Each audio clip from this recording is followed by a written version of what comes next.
Paz e a graça do nosso Senhor e Salvador Jesus Cristo. Que Deus esteja com cada um de vocês. Eu quero, nesse momento, convidá-los a meditarmos no texto que se encontra no Evangelho de Lucas, no capítulo 2, nos versos 36 a 38. Eu quero trazer essa mensagem para a sua edificação sobre o tema Mulheres Notáveis e seu Deus Extraordinário. A profetisa Ana. Diz o texto sagrado: havia uma profetisa chamada Ana, filha de Fanuel, da tribo de Azer, avançada em dias, que vivera com seu marido 7 anos desde que se casara, e que era viúva de 84 anos. Esta não deixava o templo, mas adorava noite e dia em jejuns e orações, e chegando àquela hora, dava graças a Deus e falava a respeito do menino a todos os que esperavam a redenção de Jerusalém. Queridos, outro dia eu tive o prazer de ler um livro da editora Fiel, cujo título é Firmes, um chamado à perseverança dos santos. Esta obra foi editada por 2 servos do Senhor que muito me edificam. Eles são John Piper e Justin Taylor. E no capítulo 2 temos um artigo de John Piper intitulado Envelhecendo para a Glória de Deus. E ali, dentre outras afirmações, ele diz: envelhecer para a glória de Deus significa envelhecer de um modo que demonstre a glória de Deus. Significa viver e morrer de um modo que revele ser Deus o tesouro plenamente satisfatório que Ele é. Poderia incluir, por exemplo, não viver de maneira que faça este mundo parecer seu tesouro. Isso significa que a maioria das sugestões que este mundo oferece, visando aos nossos anos de aposentadoria, são péssimas ideias. As pessoas do mundo nos convidam a viver de um modo que transparece ser este mundo nosso tesouro. E quando isso acontece, Deus é menosprezado. Palavras fortes, né, queridos? O que este servo de Deus está tentando dizer a nós é que o sonho de muitos consiste em chegar à aposentadoria para descansar de suas atividades e usufruir do que este mundo oferece.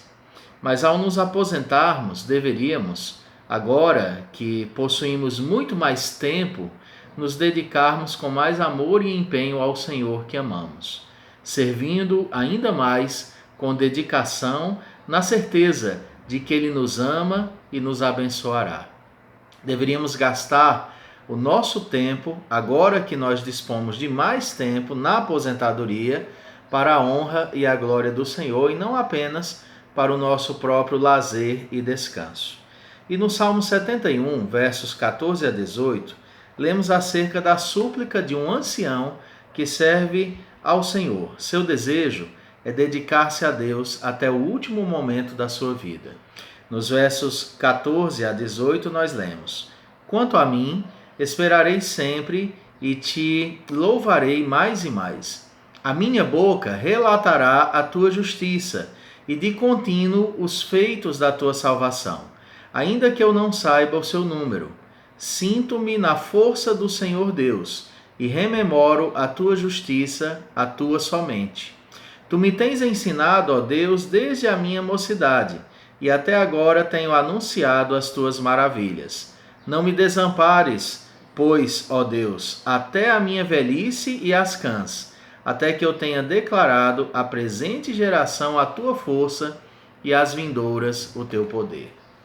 Queridos, na velhice, estamos sujeitos a muitas adversidades emocionais, físicas e materiais, mas também recebemos a dádiva de termos muito mais tempo para glorificarmos o Senhor com todo o nosso ser e todas as nossas forças. Na Bíblia, temos um exemplo de uma mulher cuja vida foi um culto a Deus, um culto que mesmo na sua velhice ainda perdurava intensamente.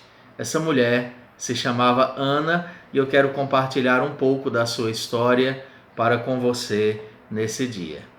Quem nos conta acerca dela é o Dr. Lucas. companheiro de viagens do apóstolo Paulo. Ele inseriu a história de Ana em seus relatos porque desejava cientificar a certo homem por nome Teófilo acerca de como foi o viver de nosso Senhor Jesus Cristo. Lucas mesmo declara isso nos 4 primeiros versículos do seu evangelho. Eu vou ler para você. Em Lucas 1, de 1 a 4, podemos ler: Visto que muitos houve que empreenderam uma narração coordenada dos fatos que entre nós se realizaram, conforme nos transmitiram os que desde o princípio foram deles testemunhas oculares e ministros da palavra, igualmente a mim me pareceu bem, depois de acurada investigação de tudo desde sua origem, dar-te por escrito, excelentíssimo Teófilo, uma exposição em ordem, para que tenhas plena certeza das verdades que fostes instruído. Como o propósito central de Lucas, queridos, é apresentar Jesus como Filho do Homem, ele se ocupa em dedicar uma atenção maior aos eventos mais importantes que marcaram o nascimento e a infância de Jesus. Embora Mateus também comente sobre a infância de Jesus, Lucas é mais abrangente em falar sobre essa fase da vida de Cristo. E com essa motivação ele inseriu o relato da profetisa Ana em seu evangelho. Ele o fez para mostrar, queridos, que as escrituras proféticas do Antigo Testamento, que anunciavam a vinda do Messias, estavam se cumprindo cabalmente em seus dias. Havia também naqueles dias um homem piedoso chamado Simeão, que havia recebido a promessa do Espírito que ele não morreria sem ver cumprida a chegada do Messias. Isso se cumpriu naquele dia, e Lucas registrou o fato conforme os versos que antecedem o texto que eu estou expondo para você nesse momento. Eu quero ler esses versos para você. Havia em Jerusalém, versos 25 a 35, um homem chamado Simeão, homem este justo e piedoso, que esperava a consolação de Israel, e o Espírito Santo estava sobre ele. Revelara-lhe o Espírito Santo que não passaria pela morte antes de ver o Cristo do Senhor.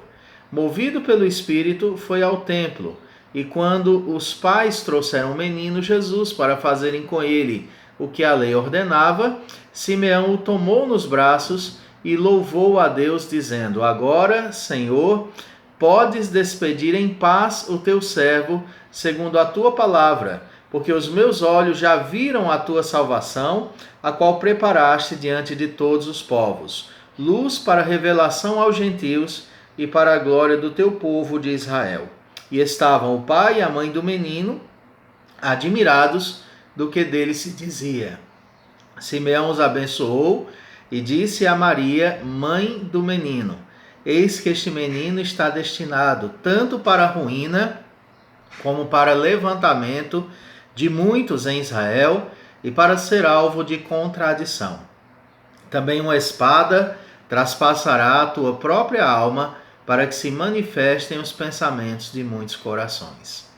Meus amados, Ana, ao ver cumprida a promessa do Senhor a Simeão e consequentemente ao seu povo, alegrou-se sobremaneira e proclamava o fato a todos à sua volta. Todavia, desejo hoje mostrar como essa mulher viveu seus anos na presença do Senhor. Seu viver demonstra que ela serviu de forma notável ao nosso Deus. Deus este, queridos, diga-se de passagem, extraordinário. Nunca esqueça isso. Você serve a um Deus extraordinário. A primeira questão que eu quero responder hoje é quem era esta mulher. E nós lemos no verso 36 e parte do verso 37.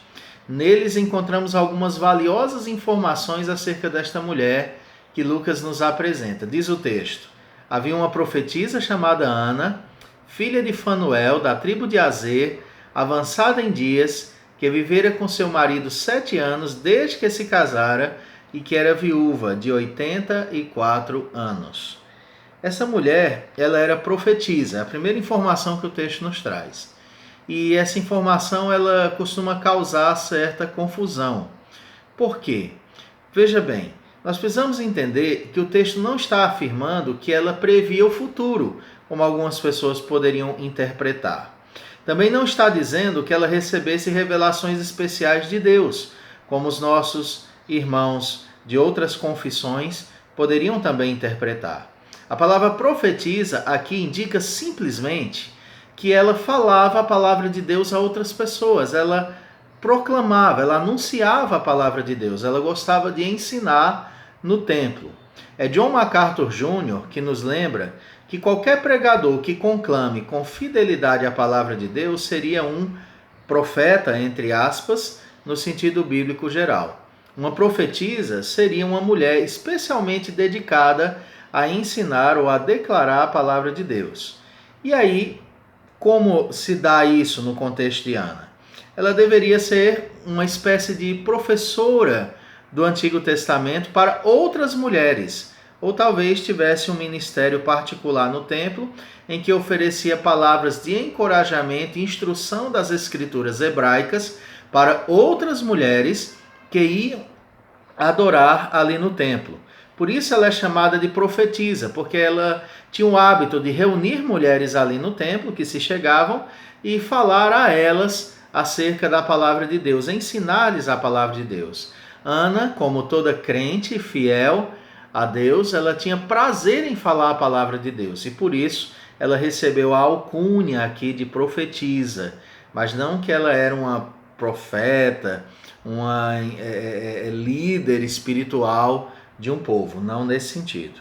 E este fato, queridos, não dá apoio para sustentarmos que o ministério da palavra de Deus seja igual para homens e mulheres, de modo nenhum, visto que Lucas a chama de profetisa pelo simples fato de que ela se dedicava a falar da palavra de Deus para outras pessoas. Mas o texto não dá nenhuma base para defendermos que seu ministério era semelhante ao de Isaías, Jeremias ou qualquer dos profetas. As mulheres não estão impedidas de ensinarem a outras, mas não podem assumir o ofício profético, o ofício pastoral. Isso é uma questão extremamente bíblica. E em toda a Escritura houveram 5 mulheres que receberam as designações de profetisas: Miriam, Débora, Uda, Noadias, esposa de Isaías, e Ana, e cada uma por sua própria razão. Mas nenhuma delas exerceu o ministério profético. Foram chamadas assim ou porque era casada com o profeta, ou porque ensinava outras mulheres, como era o caso de Ana. Seu nome era Ana e ela era filha de Fanuel, da tribo de Azer. Essa é a segunda informação contida no texto acerca dela. O nome dela era Ana, e que é o mesmo nome da mãe de Samuel, e por conseguinte tinha o mesmo significado. Um dos significados é graça. Ela era filha de Fanuel, da tribo de Azer, e seu nome fazia jus à sua vida, visto que ela tinha a graça de estar sempre na presença do Senhor. A tribo de Azer, diga-se de passagem, foi levada para o cativeiro na Assíria e de lá nunca mais retornou oficialmente. Mas certamente seu pai Fanuel lembrou-se de sua genealogia e retornou à terra prometida. Outra informação que o texto nos dá sobre ela é que ela era avançada em dias. Essa é uma outra informação bem interessante sobre ela. Ela esteve casada durante 7 anos com seu esposo, ficou viúva depois, e agora somos informados que ela já era viúva com 84 anos de idade. Era, portanto, queridos, uma mulher muito idosa. E o mais impressionante é que a grande maioria dos seus anos de viuvez foram passados perseverantemente na presença do Senhor, no templo do Senhor, dedicada à oração, ao jejum e à palavra do Senhor. E aí eu queria trazer umas aplicações para vocês nesse dia, tanto homens como mulheres, tanto jovens como idosos, nesse contexto de isolamento social que nós temos vivido nos últimos dias, nos últimos tempos. Nós estamos, nesse momento, em março de 2020, lidando aí com um vírus que tem assustado muita gente e que tem trazido grandes preocupações e medidas muito duras para a nossa vida. E eu julgo que esse texto é muito pertinente para que nós possamos entender algumas questões aqui. Então preste atenção no que eu vou colocar para você agora. Nós precisamos pensar sempre acerca do nosso tesouro. Onde está o nosso tesouro, o nosso coração, está ali o nosso tesouro. Essa mulher tinha tudo para ter vivido outro tipo de vida. Ela poderia ter se casado novamente, ela poderia estar em sua casa descansando, ela poderia até ter morrido, mas ela tinha pelo Senhor um amor profundo. Ela amava o templo do Senhor. Embora com o avançar da idade, ainda perseverava em estar no templo do Senhor. Quero dizer que, embora você não saiba quantos anos você ainda tem, persevere de todo o seu coração em envelhecer para a glória de Deus. Ana fez isso, ela envelheceu para a glória de Deus.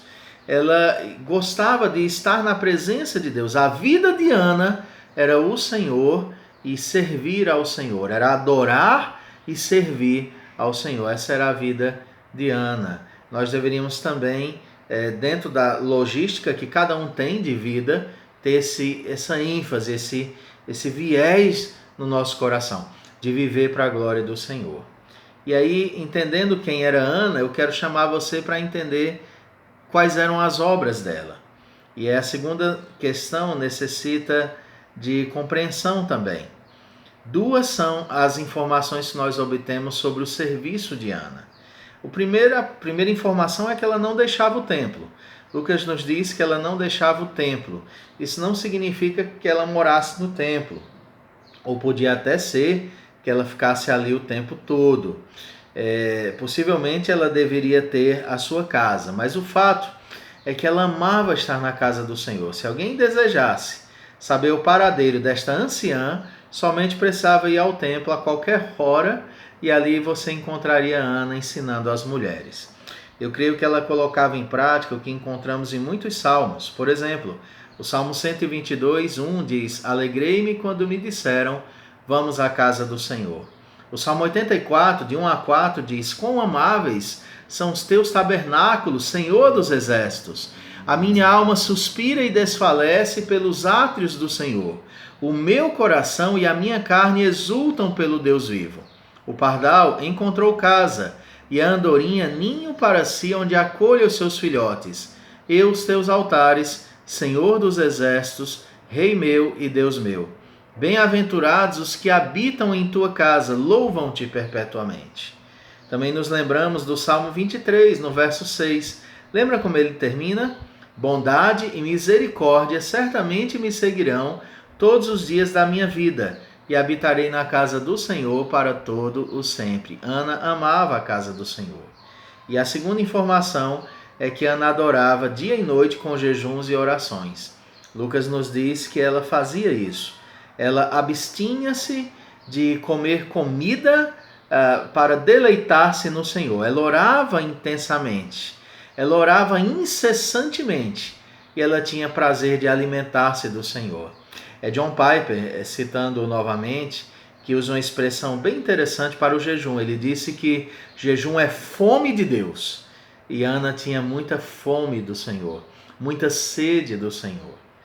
E aí, queridos, quem dera nós tivéssemos a mesma alegria de Ana na presença de Deus. Que bom seria que aproveitássemos o máximo de tempo a mais que obtemos, principalmente na aposentadoria, para estar na igreja em oração e jejuns pelo nosso lar e pela própria igreja, pelos desafios dos nossos vizinhos e amigos, rogando que o Senhor derrame sobre nós as suas graças maravilhosas, ou simplesmente compartilhando nossos sonhos, alegrias, tristezas e tendo prazer em estar com o amado de nossas almas, que é Jesus, alegrando-nos por simplesmente estarmos aos seus pés, confessarmos a Ele nossos pecados mais ocultos e sairmos cheios da sua presença.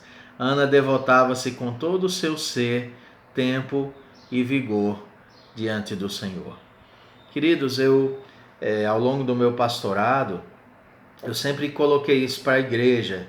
Você que está me assistindo e é membro da igreja, você vai se lembrar disso. Eu sempre enfatizei, vá à igreja enquanto pode. Pode chegar um momento, uma época que nós sejamos impedidos de ir, por motivos de saúde, talvez uma fortíssima perseguição. E é interessante que em nossos dias atuais nós ficamos impedidos de ir por conta de uma necessidade de recolhimento social. Eu não sei você, querido ouvinte, você que está me assistindo agora, mas eu tenho uma profunda saudade do templo, de estar na casa de Deus, de abraçar os meus irmãos e orar. Esse tempo que nós estamos agora vai passar e logo nós poderemos estar na casa do Senhor novamente, nos nossos templos, com as nossas denominações. E quando esse tempo chegar, olha, valorize. Pense muito antes de perder um culto de oração, um culto de doutrina. Reflita muito em não ir à igreja por estar cansado. Hoje, todos nós estamos desejando estar na igreja e não podemos agora, embora nós sejamos espiritualmente a igreja do Senhor. Mas que saudades do templo, que saudades da casa de Deus. E aí, queridos, a última parte dessa palavra, eu quero falar sobre a graça que Ana alcançou. E Ana alcançou uma graça incrível. Qual foi a dádiva que ela recebeu? Bem, ela viu o Messias e ouviu as palavras de Simeão. Ela era uma estudiosa da palavra de Deus, como a gente percebe pelo texto. Já dissemos e explicamos que ela era uma profetisa, uma mulher que falava da Bíblia. Ela sabia que as Escrituras estavam tomadas, desde Gênesis até Malaquias, das promessas acerca da vinda do Messias para redimir o seu povo. E agora ela contempla o cumprimento dessa promessa maravilhosa de Deus. Você tem noção do que é isso? Ela ouve Simeão dizer que já pode morrer em paz, porque seus olhos viram o Messias prometido. Ela sabia agora que seu Senhor se fez homem e veio habitar entre nós. Ana testemunhou com fascínio e júbilo a promessa de Deus sendo cumprida. E esta foi a sua graça. E ela pôde anunciá-la às pessoas que chegavam ali. Como ela era uma proclamadora da palavra de Deus, ela se torna uma das primeiras evangelistas ali a anunciar as boas novas de salvação. Antes mesmo de João Batista batizar e João Batista começar a batizar no deserto da Judéia e dizer que deveríamos nos arrepender porque era chegado o reino de Deus, essa mulher já dizia para as pessoas ali no templo, que diz o texto no verso 36, veja, e chegando naquela hora, dava graças a Deus e falava a respeito do menino a todos que esperavam a redenção de Jerusalém. Eu fico imaginando aquela cena, as mulheres chegando ali e Ana dizendo, olha, vocês não sabem, mas o Messias já nasceu. Ele esteve aqui no templo ontem, hoje, alguns dias atrás, né? Imagine Ana contando isso, né? Olha, eu pude vê-lo, ele já nasceu, está muito perto a nossa redenção. E Ana foi ali uma das primeiras a anunciar a definitiva chegada do Messias para redimir o seu povo. Eu creio que quando nos deleitamos em Deus, queridos, alcançamos muitas alegrias nessa vida. Eu gosto muito de algo que John Piper diz em outro livro dele, Plena Satisfação em Deus. Ele disse que mais glorificamos a Deus quando a nossa alma se deleita no Senhor. Ele disse, Deus é mais glorificado em nós quando estamos mais satisfeitos nele.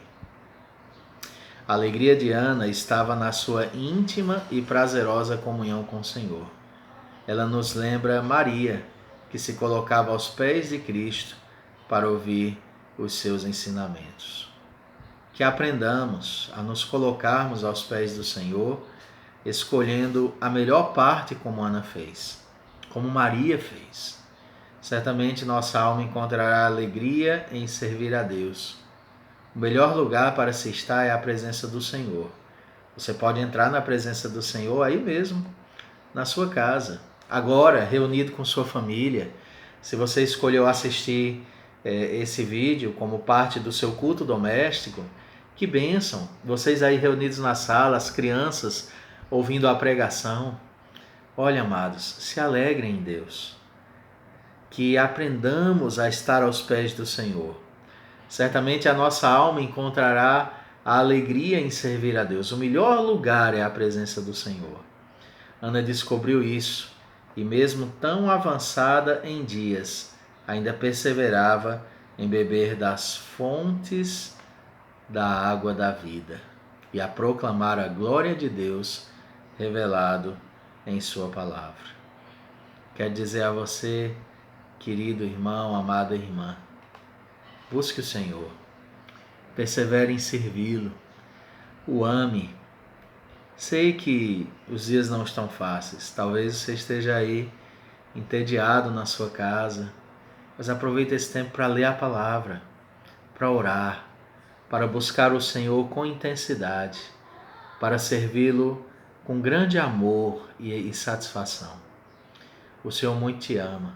Você deve a Ele todas as coisas.